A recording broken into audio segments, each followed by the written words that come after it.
looking at different hubs for supply chain or for intelligence, looking at data and better use of data. We want to see those investments sustained. And it's a difficult challenge right now because governments are facing very difficult choices because of all the other complex emergencies that are happening that the DG also mentioned: war, displacement, climate effects, and so on. And so we don't want to lose sight of the infectious threats that are we are currently facing. And right now in the Northern Hemisphere, for example, there's a huge burden on healthcare systems from influenza, from COVID, from RSV, from human metapneumovirus, from mycoplasma pneumonia. And we just have to make sure we just don't lose sight of that. So that was the purpose of the op-ed, and to remind everyone that while we are dealing with emergencies, like you've just heard Dr. Mike Ryan talk about sitting in Afghanistan and the work that we do in Gaza, that we have to not lose sight of those infectious threats that we face. Thank you very much, Dr. Van Kerkhove. The next question goes to Jen Rigby from Reuters. Jen, please unmute yourself and ask your question.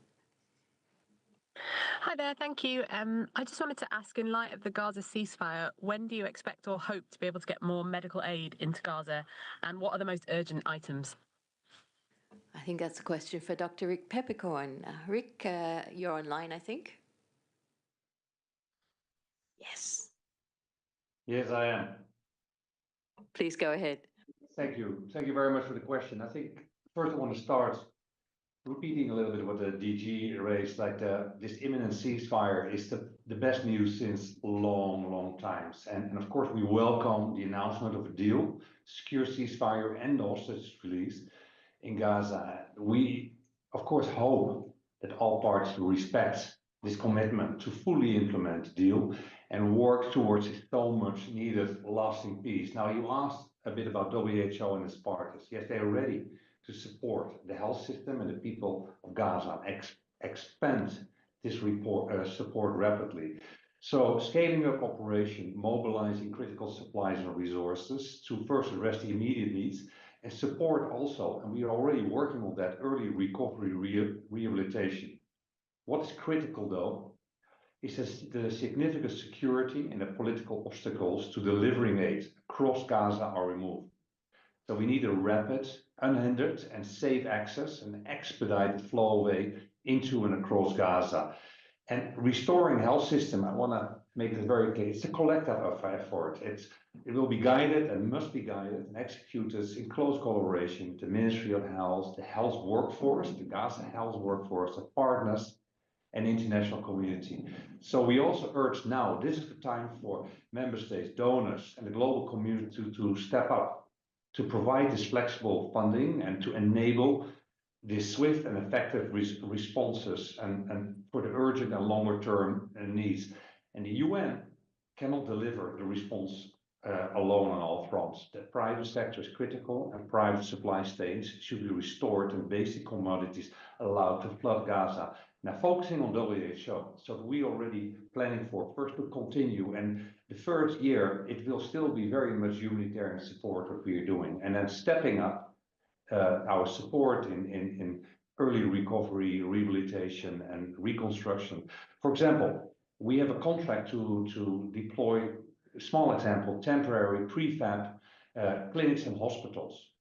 And they will be linked, it's already planned for, they're linked to the existing hospitals and facilities to expand the bed capacity to address urgent health needs and expand the service delivery in these underserved areas.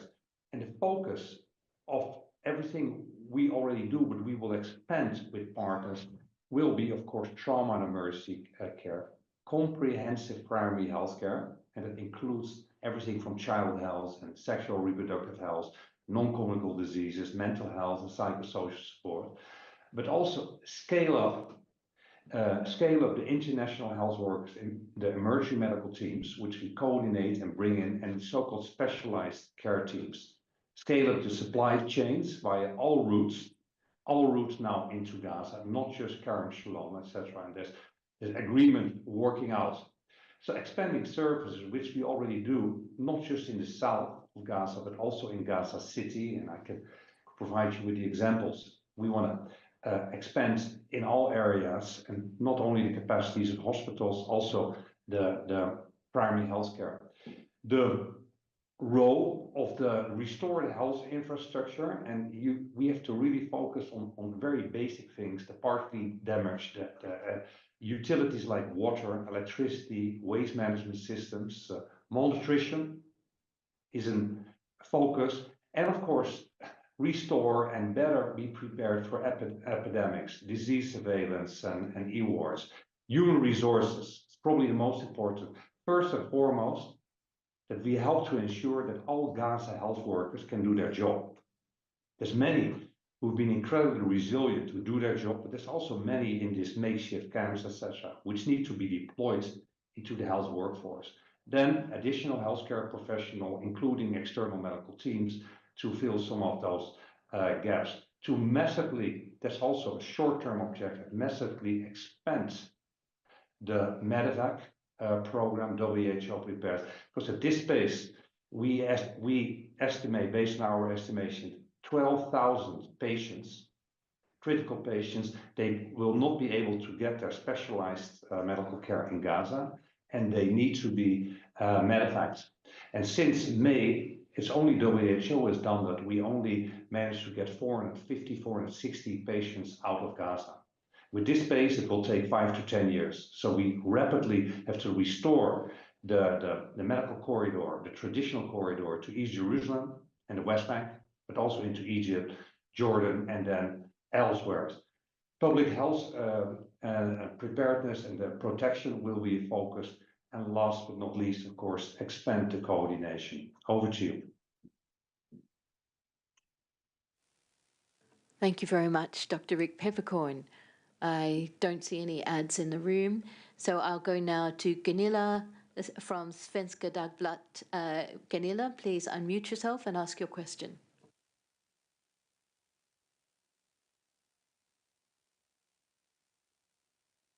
On Trump and the new administration, I understand it's a transition right now, but if the biggest donor standing for 18% of the budget actually leaves, what is your thinking about how this can affect global health work and pandemic response in general?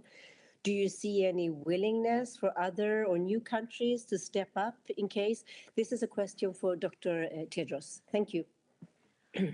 Thanks. But as I said, we really are giving, this is a government in transition. As for any country with a government in transition, you need to leave them in peace to make their own decisions. I think on funding, it's very important to look at the requirements for funding for the world. We've just had a very big appeal for emergencies, so we do appreciate you reporting on the very, very big needs for funding for global health. But essentially, there's really no further comment to make on the issue.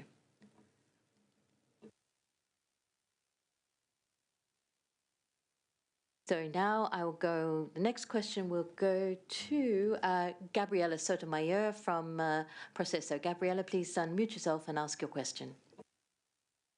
Thank you. Thank you very much, Margaret. Hola, Happy New Year to all. My question is a little bit unusual. It is about rare diseases. For example, an hereditary disease called EPP. These are people who cannot get the sunlight. They live confined in the dark.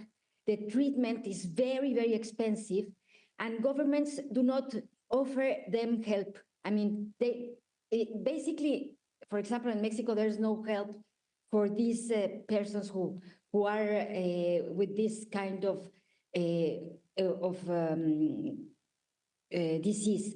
So migrants, displaced people, ordinary citizens, this could affect anyone. So could you talk about these rare diseases? Thank you. Thank you. Really, really good question. And we do indeed work on the rarest and look to serve the most vulnerable. I will need you to send the question by email, though, so that I can ensure that we get all the information and the right person to speak to you. But thanks for such an excellent question and for your interest in the neglected and the vulnerable. So the next question, I have Rory. Rory from, sorry, Rory, I've forgotten your surname. I know it so well. Rory O'Neill. Please unmute yourself and ask your question. Thanks, Margaret. That's okay. Yeah, Dr. Peppercorn answered a lot of what I was going to ask, but I did just want to ask if he could expand on the rebuild in Gaza. Do you have an idea? You were talking about the need for support from international partners, private sector. Do you have an idea of how much money is required to restore the health service in Gaza to a level that can actually meet the needs of the population there? And yeah, perhaps can you comment on Israel's responsibilities once the ceasefire is in effect? What steps can they take to facilitate the rebuild, for example? Thinking like opening border crossings and so on. Yeah, any further information on what's required? Thank you very much. Thank you. And we'll go over to Dr. Peppercorn. Yes, I can see and hear you. Yeah. Thank you very much. I think it's, of course, a complex question. There are processes currently ongoing by the World Bank, the EU, the UN, and government to do the so-called RDNA, to do these assessments on each and every sector, and then actually overall. So that's still ongoing. So WHO and my team is very much involved in the work on the health sector. And what we get for initial figures, and I think this is for that is a massive. You talk about 3 billion over the next 1.5 year, and over the next 6 to 7 years, you talk about only for health something like 10 billion. But I don't want to speculate too much on that because that is still ongoing. All the work and the assessments are ongoing, and it has been, of course, incredibly difficult to do any proper assessments. We all have been focusing on the most basic humanitarian needs, and we then on health as WHO leading and coordinating the health partners, but all the other other UN organization, agency funded programs, international NGOs, national NGOs, etc. All focus on the basic humanitarian support. We all know how difficult it has been to do any analysis and assessment, but if you look at the health itself, and myself getting into missions into Gaza every second month for a number of weeks, etc. Well, first, Gaza, we all know the destruction is so massive. I've never witnessed and never seen that anywhere else in my life. So that's overall. So if you think about infrastructure, if you think about generally, and if you look at health, all hospitals are either damaged or partly destroyed. A lot that same applies for the primary healthcare clinics as well. So yeah, when my team came back, I mean, like with this initial assessments for it was even more than 3 billion for the first 1.5 year, and then actually 10 billion for the 5 to 7 years. I was not surprised. And then we're just talking about health. So the needs are massive, but I think for the coming period, we should remain very pragmatic in what we do. So the focus over the coming period should remain very much on humanitarian support, also on health. And it's everything I mentioned, I think, in my first response. And then, of course, rapidly expand. And then, of course, assuming that the ceasefire processes, which is 3 phases, that it progresses to a lasting peace, and that's absolutely necessary, a lasting peace, that we rapidly expand in this early recovery, rehabilitation, and reconstruction.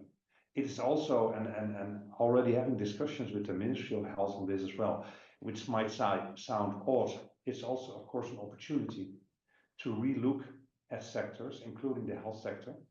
So how can we now really base it properly on comprehensive primary healthcare, which was not always the case. It was more a hospital-centered system. So how can we do that? How can we work with an updated essential health package for Palestine, an updated essential health package, which should be the basis of all investments. A lot of work was done already before the crisis on this, and we're working with government and partners to further update that. And those processes should guide any investments. So work is ongoing on that. The cost will be enormous. But what is now needed is a continuation of humanitarian supports, pragmatic humanitarian supports, and I really would say flexible funding. The WHO, we are finalizing our report over 2024, and we are finalizing our operational response plan for 2025, and it will focus on this humanitarian support, but of course an expanded component on early recovery, rehabilitation, and reconstruction. And focusing, and I think Mike Ryan mentioned that as well, on the so-called humanitarian development nexus and everything related to that. Over to you. Thank you very much, Dr. Peppercorn. Now we have Christian Ulrich from Deutsche Press Association. Christian, please unmute yourself and ask your question. Thank you, Margaret. I'm just continuing on from this conversation. So my question to Rick Peppercorn, or maybe someone else, who is going to foot the bill on the reconstruction of the Gaza health sector? Are you looking to Israel to fund this, or is there an obligation maybe on Israel to foot a big part of this bill? I wonder whether you have any thoughts on that. I'm not sure that that's really in our territory, but I will hand it over to Dr. Peppercorn because he's the expert. Margaret, if you say it's not really in our territory, I'm not sure you should give it to me, but let me try to address that. I think this is really a collective responsibility and from member states and partners, including Israel.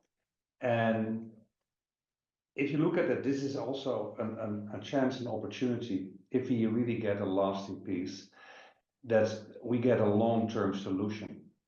And a long-term solution will require investments and support. Finally, for Palestine, it needs to be a Palestinian solution. So it needs to be a Palestinian solution, a Palestinian government, Palestinian civil society, a Palestinian private sector, with support of the UN, including we very much in WHO in health, and indeed supported and funded by member states collectively across the world, and that includes also Israel. Over to you. Thank you very much. And we have a last follow-up from Rachel Carlson, NPR. So Rachel, please unmute yourself and ask your follow-up question. Thank you. I wanted to ask why there have been more Marburg outbreaks in recent years. Very good question. I'll ask Dr. Abdi if he's got some theories. Thanks. I think that's the million-dollar question that we need to all work together, and it relates to what DG said, how we need investment in preparedness and the pandemic accord. Definitely emergency will happen, and we need to be prepared. In terms of specifically where we are seeing more and more outbreak, particularly three things relating coming together: the ecology of the viruses, the human behavior, and the economic situation that are happening here. So viruses have been there, and they will be continue. But recently in East Africa and Central Africa, particularly the outbreak we had in Rwanda, the 2023 outbreak in Tanzania, and the suspected Marburg outbreak that's going on currently here. So we are seeing as more people go out into birth area, as more virus laboratory surveillance improve, we will be detecting more outbreak that's going to happen. That's part of the nature. What we need from us is that preparedness and the readiness required and the timely and the transparency sharing of information so that what saves is early detection, early care. Rwanda has proven that although usually previous Marburg outbreak had a case fatality rate around 80%, when early treatment and early detection happened, they were able to reduce the case fatality rate. So just to reiterate again, we live in a world that's changing, climate change, all that thing, it will be there, but we can prepare so that outbreaks doesn't need to end up large outbreak like the West Africa Ebola outbreak. So early detection, early response saves life, and timely information sharing with WHO, with member states, will always save lives. Thank you. Thank you very much, Dr. Abdi. And on that is a very good note to end this press conference, but I'd like to really emphasize you've asked a lot of questions about finance, and we've just launched an emergency appeal. We've a really good document which will explain to you how you get bang for your buck. We're just talking about all the things that we need to do to protect health, protect the health of every person on this planet. So please read that document. We've sent it out to you. And I'm going to ask Dr. Ryan if he's got any other points he'd like to make on that. Over to you, Dr. Ryan. No, Margaret, I think we're almost at time, and I would like to thank to all of the donors and investors who've continued to provide support for the health emergency appeal over many years. We're trying to raise $1.5 billion to support health emergency interventions across a range of countries and geographies and settings and events for the next year. I hope, even in the context of contracting resources, that we can continue to do so. The needs are growing exponentially, as I said previously. The pressure of conflict and displacement, of climate change, of contagion and epidemics have really intertwined and mutually amplified across huge geographies in this world. And we are dealing with the consequences of human behavior. Conflict is human behavior. A great proportion of disease emergence, amplification, and dissemination is driven by human behavior. The previous speaker, or the previous journalist, asked about Marburg ecology and evolution. Many diseases are accelerating in terms of their emergence, their amplification, and dissemination. We've seen Mpox, we've seen Marburg, we've seen Ebola, we see cholera, an ancient disease that scourged the humans for centuries. Is being driven by climate change, driven by droughts and floods, but also driven by human poverty, by human exclusion, by marginalization, by hundreds of millions of people who live in fragility, who live in overcrowded slums without adequate access to water and sanitation. So when we look at the risks we face, sometimes we tend to blame nature and we say that these pathogens of disease X are out there planning their assault on humans. They are not. We anthropomorphize pathogens at times and give them brains that they don't have. Pathogens are very simple things. They exploit opportunity, evolutionary opportunity. That opportunity is mainly provided by man, the way we exploit the environment, the way we manage the environment, the way we abuse the environment. And much of what we're doing is driving disease emergence. Much of what we're doing is allowing those diseases, once they emerge, to amplify quickly in human populations. That can be amplifying in an underprivileged slum. That can be amplifying in an underserved hospital where infection prevention and control is not adequate. And those diseases can then disseminate globally very quickly because of the connectivity we have on the world. So whatever threats we face today, it's not because nature is planning our demise. It's because we as humans are leaving huge gaps in the protection of our populations, both from those diseases and the vulnerabilities we leave in place in society that allow those diseases to not only exploit and spread, but to kill. And much of the death and destruction, and Maria referred earlier to the death and destruction from COVID, much of that death and destruction was mediated by the fact that so many of our people have underlying conditions that haven't been adequately treated, have poor access to healthcare, could not get access to oxygen, could not get access to intensive care when they needed it. So in as much as the pathogens are causing problems, it is our system and our society and the way in which we misdistribute health. In a sense, we distribute health in an equitable fashion. We cause financial hardship to hundreds of millions of people on this planet because they cannot access healthcare without economically destroying themselves and their families. So we do face major challenges, but we also have hope.